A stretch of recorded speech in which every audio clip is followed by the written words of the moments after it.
The scenery outside reminds me of my pride, reminds me of my will.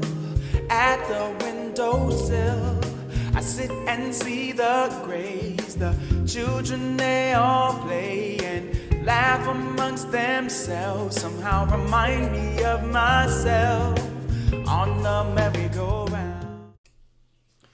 What is happening, YouTube? It is Trev. I want to speak specifically in this video to the Terra Classic community.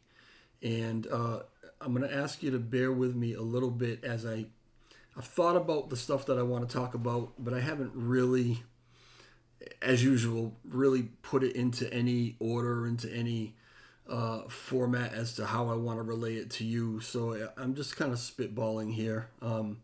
So like I said, I hope you bear with me. So, all right, I'm on the COC, right? The Community Oversight Committee for the Layer 1 Task Force, Zaradar, Ed, Frag, all those guys, right? I was asked to join that team by Zaradar when it was first thought that they were even going to put it together, right? The Layer 1 Task Force. I was asked to just join it, and I thought that it would be a great opportunity, the way it was explained to me, I thought it would be a great opportunity to be able to bring some real information to the community.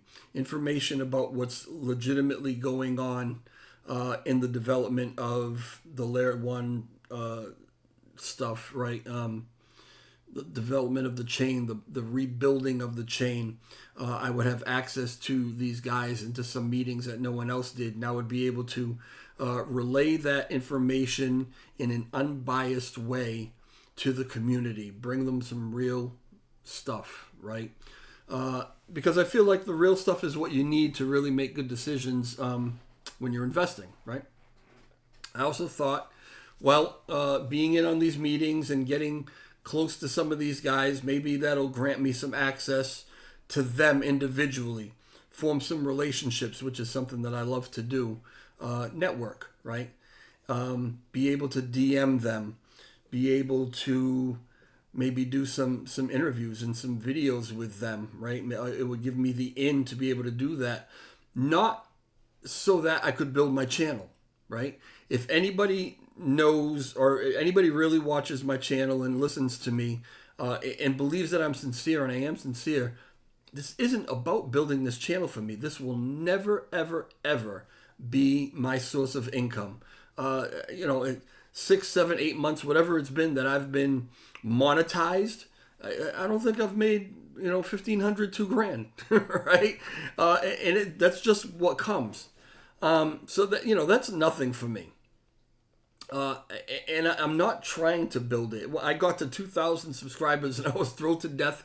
And some people told me I was lying about it or I was wrong. But honestly, if I never got another subscriber after that, I just wanted to get to 2,000. It was just a personal thing, right?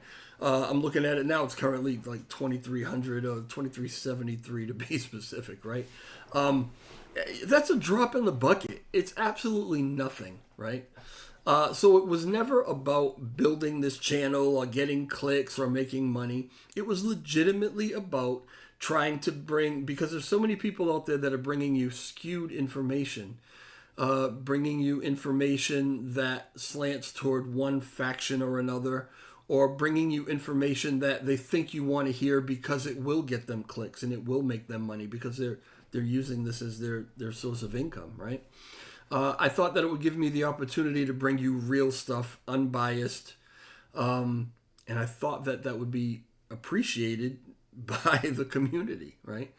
I'm finding out in some ways, yeah, but in most ways, not really. So, with real life stuff that's happening, and with my work season vastly approaching. In fact, we've already kind of started doing a little work here and there, but in another month, we should probably be going full steam, 40, 50, 60 hours a week. With all that happening, I've made the decision that I will not be continuing on the COC going into Q2.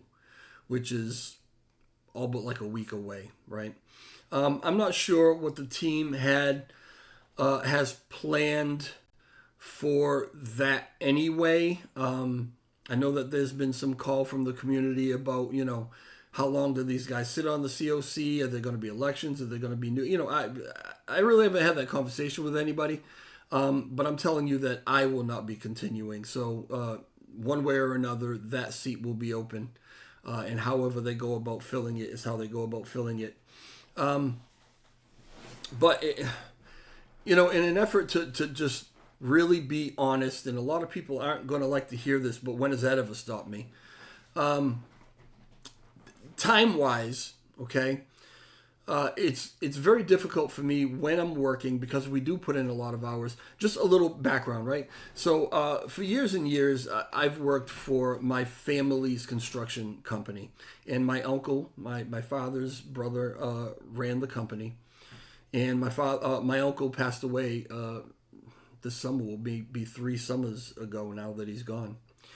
And so his grandson, my cousin, and myself are the only ones keeping the family business going, right? It takes up a lot of time. It takes up a lot of mental energy. And even though my cousin honestly does the majority of running the business, I'm still there trying to help him out as much as I possibly can. And we're pretty much kind of running it together, right? So that takes up a lot of my time. Along with that, regular stuff, family, the fiance, the animals, the whatever, right? Takes up some time. So I'm not going to say that because of that, I could not find any time at all to do this, because I could. If I really wanted to, I could, right? Maybe not as much time as I would like, but I could find time to do it. But here's the thing. I've done that. I've brought you that information. I've brought the information right from the meetings. I've tried to keep everybody up on everything.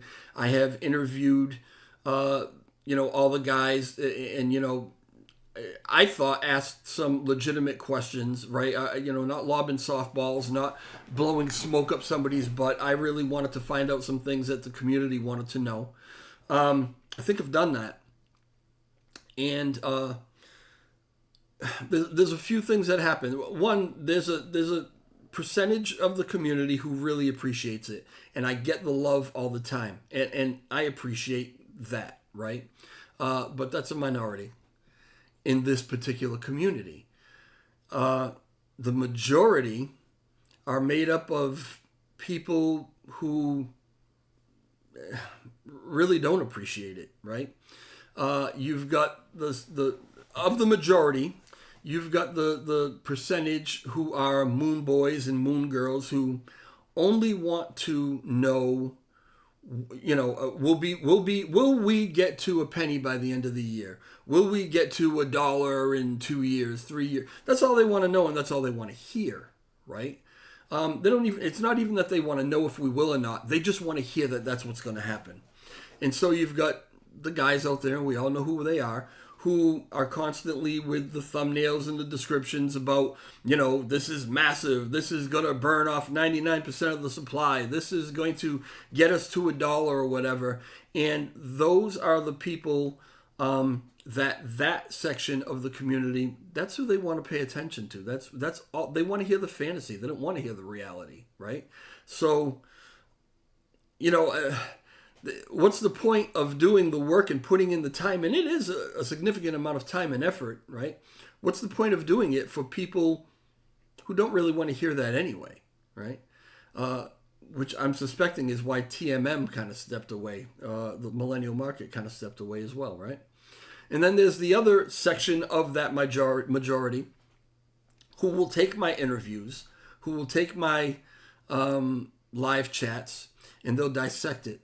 And they'll look for things that they can use that I said, or that, whoever I'm interviewing said, or whatever. And they will use it to twist it around and make it mean something else to fit whatever narrative that they're trying to push. Just to be clear, make no mistake, there is a lot of divisiveness. There is a lot of animosity and hatred and just some really ugly stuff in this community that I don't see in other communities. And I believe it is because, like I've kind of described in the past, when you have, this like regime, like in the Middle East, these areas where you've got these people who are dominating the area, and they're running it, these dictators and such, right? And then the dictator is taken out, and now you've got a vacuum, and you've got all kind of factions rushing in to try to take control of that area, because if they can take control of that area, then they can be the big dog, then they can make the money, then they can have control, right? And that's exactly what's going on in this chain from my point of view. Do Kwon left. It's up for grabs, a lot of people feel. And the people who are at the forefront of restoring it and, have the community's attention and affection, well, there's a lot of other people on the periphery who want that. They want to be the big dog. They want to be the ones who are dictating the path that this chain goes. They want the community's attention and affection. And until they get it, they're going to, hate to say it, FUD, and they are going to slander, and they're going to do all these different things that they can do to try to turn the community their way. And they've used some of my interviews to do that, right? It's very disconcerting to put in the effort for the majority of the community that doesn't even really appreciate it. And I have bases of comparison because you all know I am involved in some other communities and some other projects as well. And I will tell you clearly, whether you want to hear it or not, those projects in those communities are loving and fun, and everyone gets along and everyone works together. And the difference in them is that they have leadership, right? It's not 100% decentralized. It is not open up for other people to come in and try to spin their narratives or try to push things their particular way. They have leadership. And the community trusts the particular leaders, trusts the project, trusts the process, and it's fun. It's fun to be in, right? And so, time-wise, that's probably where I'll spend the majority of my time, in these communities that are actually enjoyable to be in. These communities that are not fighting with each other and calling each other names and it's just not fun here anymore for me. And so I'm not willing to put in the time that it takes anymore. That's the absolute honesty of it, right? I'm not saying I'll be totally gone. I'm still invested, right? I would still like to see it succeed. And I believe that there are some pretty good ideas out there. And I think that if Terra Classic ever finds its feet, gets rid of, the bad actors and the ones who are trying to take control of everything and follows one path, I think that it can do some pretty big things. But I don't see that happening anytime soon, not while we still have all this division. And so it's just not something I really want to be a part of anymore because it's not worth my time, quite honestly, right? So I'm sorry if that offends anybody. I'm sorry if it pisses anybody off. And I know that people will take this and use it to slander and FUD and do all those things because that's what you do. For those of you who have stuck by and supported and appreciated the efforts that I've put in, thank you very much. Thank you. I'm still here for you. Contact me, reach out anytime. To the friends that I have made in this community, that I have gained great respect for, and I think that I have the respect of, I'm still here. Let's talk, let's chat, let's do live streams, let's, stay informed with what's going on. But that's it. That's where I am right now. So thank you for your time. Thank you for listening. I wish everybody the absolute best. I'm not going to be totally gone. DJ Trev Market Talk will still be here, but I will be concentrating probably on some other things more so than the Terra Classic chain for a little while. All right. I'll talk to y'all later. Ciao.